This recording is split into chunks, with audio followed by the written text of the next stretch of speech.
आज हम जियोग्राफी में मैप वाले पोर्शन से बात करेंगे चाड झील के बारे में। चाड झील एक प्रकार से एंडोहेरिक लेक बेसिन के अंतर्गत आती है। तो सबसे पहले हमें बेसिन को समझना होगा।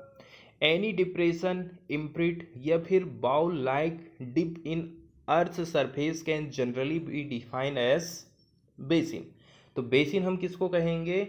ये पृथ्वी की सरफेस है, यहाँ पर बाउल जैसी कोई भी संरचना है, चाहे वो झील हो सकती है या फिर कोई दलदली क्षेत्र हो सकता है जहाँ पर वाटर इस प्रकार से स्टोर होता है। दूसरी बात यह है, यहाँ पर पानी केवल आएगा, इसका आउटफ्लो नहीं रहता है। और इसी के चलते चलते नॉर्मली ये माना जाता है कि इस प्रकार की जो झीलें रहती है ना, वो खारे पानी वाली झील रहती हैं, जैसे कि कैस्पियन सागर की बात करी जाती है। इसके अलावा यहाँ पर बताया जाता है कि ऑस्ट्रेलिया में सबसे ज़्यादा कंसंट्रेशन हमको देखने को मिलता है एंडोहेरिक बेसिन और एंडोहेरिक लेक्स के संरचनाएं, है ना। और अर्थ पर किसी भी कॉन्टिनेंट में आप यदि देखोगे तो सबसे ज़्यादा कंसंट्रेशन कहाँ है? ऑस्ट्रेलिया में है। और Caspian Sea, the world's largest lake is actually endorheic. तो एंडोहेरिक जिसको हम जल संभर कहते हैं, इसको हम समझ गए हैं। जैसे कि हिंदी में यहाँ पर बताया गया है कि देखो, बंद जलसंभर या फिर जिसको हम समावृत जलसंभर कहते हैं, भूगोल में ऐसा जलसंभर क्षेत्र है जिसमें वर्षा या फिर पिघलती बर्फ का पानी इकट्ठा होता है, किसी नदी के जरिए या फिर समुद्र या महासागर में बहने की बजाय किसी सरोवर, दलदली क्षेत्र या शुष्क क्षेत्र में जाकर वहाँ पर रुक जाता है। पानी वहाँ से आउटफ्लो नहीं होता है। उसी को हिंदी में जलसंभर कहते हैं और इंग्लिश में एंडोरेहिक बोलते हैं। कौन कौन से कंट्री के बीच में ये स्थित है, इसको हम देख लेते हैं। तो इसका यदि आप नॉर्थ से लेकर के आप जाओगे इसके बीचों बीच में साउथ की तरफ, तो इसका जो पूर्वी वाला किनारा है, तो ये चार्ट के साथ में अपनी बाउंड्री को शेयर करती है। इसके अलावा चार्ट के बाद फिर इतना जो एरिया है साउथ वाला, ये कैमरून के साथ में पानी को शेयर करती है। इसके अलावा इसका जो पश्चिमी वाला किनारा है, उसमें ये नाइजीरिया, ठीक है, और उसके ऊपर नाइजर के साथ में पानी को शेयर करती है। तो ये तो हमने देख लिया कि कौन कौन से देशों के बीच में ये स्थित है। तो 4 देश हैं: चाड, कैमरून, नाइजर, नाइजीरिया और नाइजर। अब कुछ कुछ फैक्ट हैं इसके बारे में, जैसे कि Chad lake is a historically large, shallow, endorheic lake in central Africa. Central Africa में पड़ती है। पूछा जा सकता है कि शैलो है या फिर डेप्थ वाली है, एंडोरहिक है या नहीं है, ठीक है, सेंट्रल अफ्रीका में पड़ती है या नहीं पड़ती, बहुत सारे क्वेश्चन बनाए जा सकते हैं। और शताब्दियों से इसका जो साइज है ना, उसमें वेरिएशन हमको देखने को मिला है। इसके अलावा the fresh water lake is located in the Sahelian zone of west central Africa. ये जोन हमें याद रखना है, Sahelian zone west central Africa में ये पड़ती है। Lake Chad is mainly in the far west of Chad. Mainly इसका आप हिस्सा देखोगे तो चाड की तरफ पड़ता है, पश्चिमी वाले चाड में, bordering on the north eastern Nigeria. इसके अलावा lake Chad provide water to more than 30 million people living in the 4 countries. 30 million लोगों को ये अपना पानी प्रोवाइड करती है। इसके चारों तरफ जो देश बसे हुए हैं, चाड, कैमरून, नाइजर और Nigeria, on the central part of the Sahil. It is the largest lake in the Chad basin. Chad basin की सबसे बड़ी झील कौन सी है? चाड झील है। The Chari river fed by its tributary the Logone provides over 90% of the lake's water. सबसे ज़्यादा पानी कौन सी सहायक नदियों के माध्यम से लेके आती है? Chari river, with a small amount coming from Yobe river in Niger या फिर नाइजीरिया। और ये जो झील है ना, फ्रेश वाटर की झील है। ये अपने पानी को खाली करती है मात्र सूर्य की गर्मी से भाप के रूप में। इसके अलावा कुछ और फैक्ट हैं जिनको हम देख लेते हैं, जैसे कि ये झील पड़ती है अफ्रीका महाद्वीप में। तो अफ्रीका में ये चौथे नंबर की सबसे बड़ी झील है सरफेस एरिया के हिसाब से आप देखोगे तो, ठीक है। और यहाँ पर बात बताई जाती है, आज से 6000 साल पहले देखोगे तो lake chart was approximately 20 times larger थी देन इट इज़ टुडे। जैसा कि आज है, इसकी तुलना करोगे तो उस टाइम में इसकी 154 मीटर की गहराई हुआ करती और आज के टाइम में 2 से 4 मीटर की गहराई इसकी बची है। कंट्री के नाम कैमरून, चाड, नाइजर, नाइजीरिया, ये हम देख चुके हैं। अब हम शुरुआत करते हैं, न्यूज़ की फ्रंट पेज में चलते हैं। सबसे पहली न्यूज़ देखने वाले हैं सुप्रीम कोर्ट से। आज की न्यूज़ बताती है कि हमारा जो पुलिस सिस्टम है वो किस प्रकार से अपना बचाव करता है। अपना बचाव मतलब पार्टिकुलर किसी पक्ष का बचाव कर सकता है। बचाव वाली बात ऐसी है कि देखो, यदि किसी केस की गवाही में 44 लोग गवाहों के लिस्ट मौजूद है, 44 लोग पीड़ित पक्ष की तरफ से गवाह देना चाहते हैं, जिसमें से 4 की ही गवाही आप दिलवा रहे हो। एक बात तो ये हो गई। दूसरी बात ये हो गई कि आप गवाही में डिले कर दे रहे हो 10 दिन, 15 दिन, 20 दिन, 1 महीने। इससे क्या होता है? इससे जो पीड़ित पक्ष है उसका केस कमज़ोर होता है।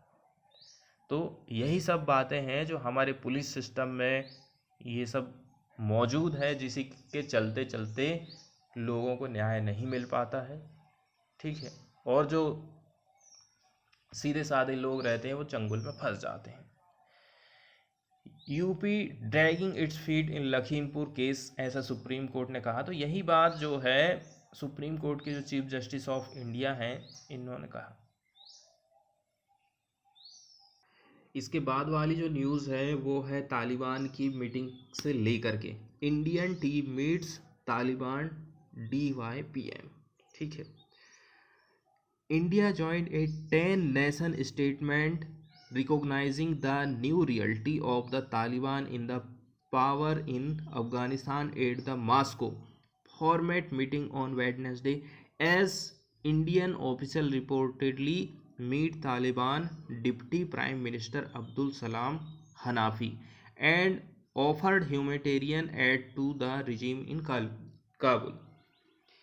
तो अफ़गानिस्तान में कंडीशन जिस प्रकार से ख़राब चल रही है, तो ख़राब ऐसी है कि इकोनॉमिक सिचुएशन बहुत ख़राब हो गई है वहाँ की। लोगों को भूखे मरने तक की नौबत आ गई है। इसी के चलते चलते इंडिया चाहता है कि हम कुछ ह्यूमैनिटेरियन एड देंगे। उसमें क्या हो सकता है? इसमें हो सकता है कि हम जो है गेहूं प्रोवाइड कर सकते हैं और large consignment of wheat and other aid to Afghanistan, यहाँ पर ऐसी बात बताई जाती है। फिर से GM राइस के बारे में न्यूज़ आई है, जिसको हम कहते हैं जेनेटिकली मॉडिफाइड राइस। तो देखिए, हमारे पास चावल की एक प्रजाति है, चावल की एक किस्म की धान उसको बोता है किसान। अब यदि हम इसको एक काम कर दें कि इसी से इसकी संकर प्रजाति बनाएं, इसके जीन जेनेटिक्स को मॉडिफाई करके दूसरा किस्म का यदि हम चावल इससे बनाते हैं, दूसरे किस्म का बीज तैयार करते हैं, तो इसको हम कहते हैं जेनेटिकली मॉडिफाइड राइस। अब ऐसा इसलिए किया जा सकता है ताकि किसानों की जो प्रोडक्टिविटी है उसको बढ़ाया जा सके। दूसरी बात यह है कि ये जो नया वाला चावल है, अब ये कीटों से चावल की, धान की फसल की सुरक्षा कर सके। ऐसे कई सारे रीजन रहते हैं जिसके कारण से जेनेटिकली मॉडिफाइड राइस का इस्तेमाल किया जाता है। इसके अलावा इसमें ना जेनेटिकली मॉडिफिकेशन मिलता है। Rice plant have been modified to increase micronutrients, जैसे कि vitamin A, accelerate photosynthesis, tolerate herbicides, resist pest, increase grain size, generate nutrients, flavours और प्रोड्यूस ह्यूमन प्रोटीन। तो इसके अलावा इसमें हम माइक्रोन्यूट्रिएंट्स को ऐड कर सकते हैं। ये इसमें अच्छी बात रहती है। दूसरी बात, जो पेस्टिसाइड का इस्तेमाल किसान फिर कम करेंगे, ऐसे बहुत सारे इसके फ़ायदे होते हैं। इसी को लेकर के न्यूज़ आई है, इसको हम देख लेते हैं। तो न्यूज़ में क्या बात कही गई है, ऐसा कहना है, देखो इंडिया ने तो सबसे पहले कहा था कि व्यापारिक रूप से इंडिया जीएम राइस का प्रोडक्शन नहीं करता है। आज न्यूज़ ऐसी आई है कि महाराष्ट्र की एक कंपनी है, इसने सोल्ड करी थी जीएम कंटेमिनेटेड राइस को। The center has identified a Maharashtra-based exporter as the source of the broken rice flagged in Europe as contaminated with genetic modification earlier this year. The Commerce Ministry ने ऐसा कहा है Wednesday के दिन। तो जो टूटा हुआ चावल है जिसकी पहचान की गई थी फ्लैग्ड इन यूरोप, अब बताया जा रहा है कि महाराष्ट्र की एक एक्सपोर्टर कंपनी है, उसने ही इसको बेची थी।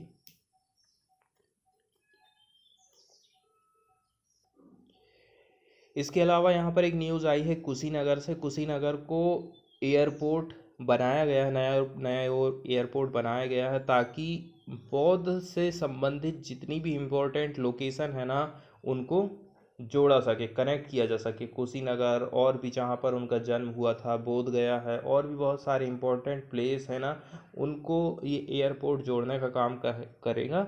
इस पर कहा जाता है कि छोटे से छोटा व्यापारी, होटल, रेस्टोरेंट, ये सब लोग इससे फ़ायदा उठाने वाले हैं इसका।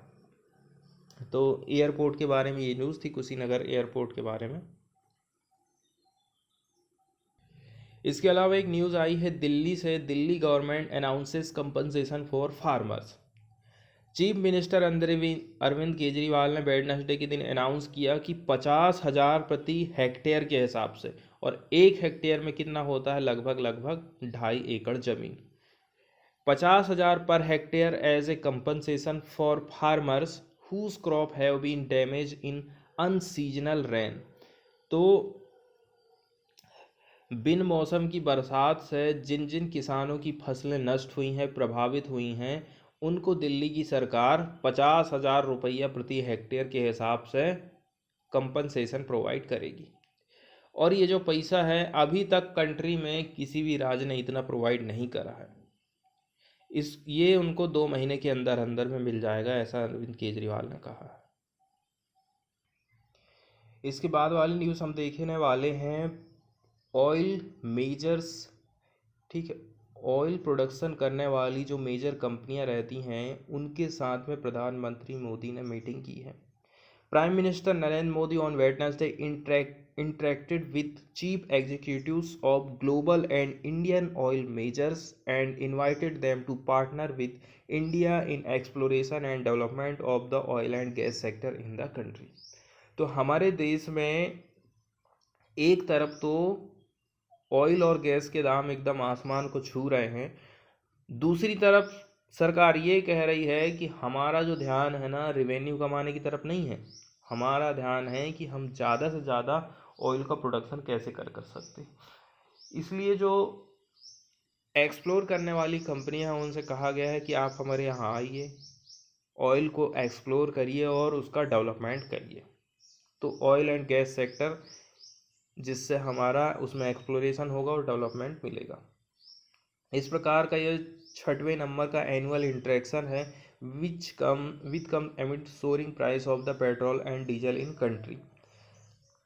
इन्होंने यही बात तो कही थी कि मिस्टर मोदी का कहना है कि हमारा जो फोकस है वो शिफ्ट हो गया है फ्रॉम रिवेन्यू से प्रोडक्शन मैक्सिमाइजेशन।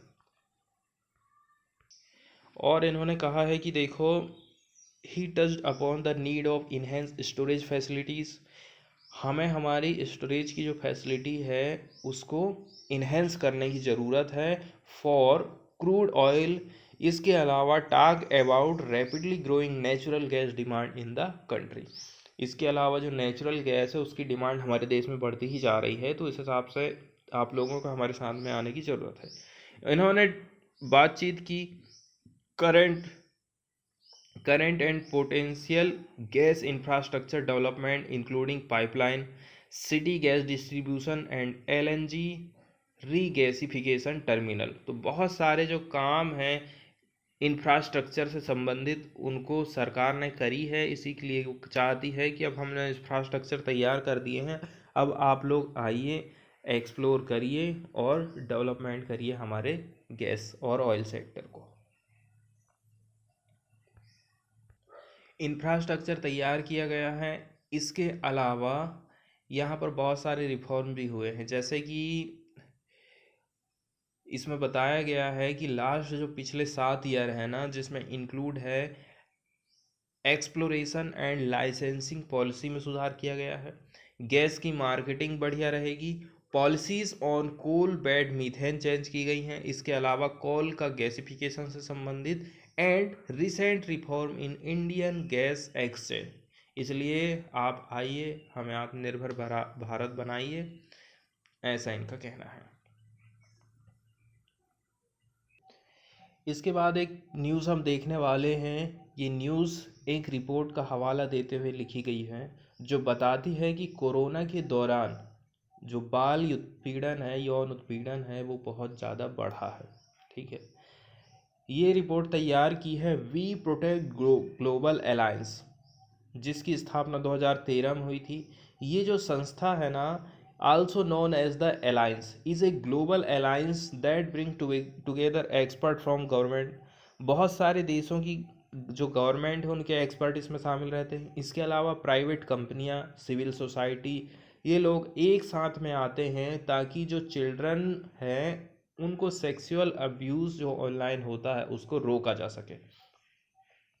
ये नॉन प्रॉफिट ऑर्गेनाइजेशन है, ये फोकस करती है प्रोटेक्टिंग चिल्ड्रन को सेक्सुअल एब्यूज से, और ये जो है अपनी सेवाएं पूरे वर्ल्ड वाइड प्रोवाइड करती है। The global threat assessment report 2021 की हम बात कर रहे हैं, ये प्रोवाइड की गई है वी प्रोटेक्ट ग्लोबल अलायंस के माध्यम से। इसको लॉन्च किया गया था ट्यूसडे के दिन। ये बताती है corona had contributed a significant spike, मतलब वृद्धि होती है in child sexual exploitation and abuse online. तो रिपोर्ट बता रही है कि कोरोना के चलते चलते जो चाइल्ड का सेक्सुअल एक्सप्लॉयटेशन है ना और एब्यूज़ है ऑनलाइन, वो बहुत ज़्यादा बढ़त देखने को मिली है। वी प्रोटेक्ट ग्लोबल एक प्रकार से पूरे वैश्विक रूप से ग्लोबली मूवमेंट है, जिसमें 200 देशों के गवर्नमेंट के प्रतिनिधि एक्सपर्ट शामिल हैं, प्राइवेट सेक्टर की कंपनी आ जाती हैं, सिविल सोसाइटी की ऑर्गेनाइजेशन आ जाते हैं, आपस में मिलकर के काम करते हैं to transform the global response to child sexual exploitation and abuse online. इसमें एक वर्ड यूज किया गया है सेल्फ जनरेटेड सेक्सुअल कंटेंट, जिसका मतलब होता है sexual image that are taken by a person of themselves.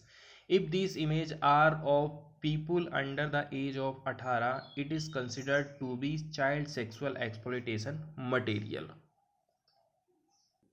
तो कोरोना के चलते चलते सेल्फ जनरेटेड सेक्सुअल मटेरियल है, इसमें भी हमको बढ़ोतरी देखने को मिली है। Is another trend that challenges the existing response with the Internet Watch Foundation observing 77% की इंक्रीज इनको हमको देखने को मिली है in child self generated sexual material 2019 से 2020 के बीच में, यदि आप देखोगे। As part of the report a global study of childhood experience of more than 5000 young adult age 18 से 20 साल की शामिल है एक्रॉस 54 कंट्रीज, ठीक है, done by the economic impact. About 54% of the respondent had experienced it at least one online sexual harm incident during the childhood. तो जितनी भी टोटल इसमें लोगों की रिपोर्टिंग की गई थी, से डाटा कलेक्ट किया गया, उनमें से आधे लोगों का कहना है कि हम अपने बचपन में एक ना एक बार जो है ऑनलाइन सेक्सुअल हार्म से गुजरे हैं। More than a third of the respondent, मतलब 34%, had been asked to do something sexually explicit online they were uncomfortable with during their childhood. तो कुछ ऐसा करने के लिए कहा गया जो कि एक्सप्लिट करता है सेक्सुअल को, जो वो अनकंफर्टेबल महसूस कर रहे थे, तो 1/3 हिस्सा ऐसे लोगों ने रिस्पॉन्ड दिया है। इसके अलावा report also featured A survey of technology companies. Technology company का सर्वे है, इसके बारे में भी बताई जाती है, जो कि ये प्रदर्शित करता है most were using tool to detect child sexual abuse material, लेकिन 37% currently use tool to detect online grooming. Corona के दौरान National Center for Missing and Exploited Children ने ये इंडिकेट किया कि 106% की वृद्धि देखने को मिली है, increase in reports of suspected child sexual exploitation to its global cyber tipline. During the lockdown there were 95% rise in searches of for child sexual abuse material, ऐसा एनसीएमसी। तो लोग जो है चाइल्ड का जो सेक्सुअल एब्यूज़ होता है उसको गूगल में सर्च भी करते हैं। ऐसा राइज हमको देखने को मिला 95%।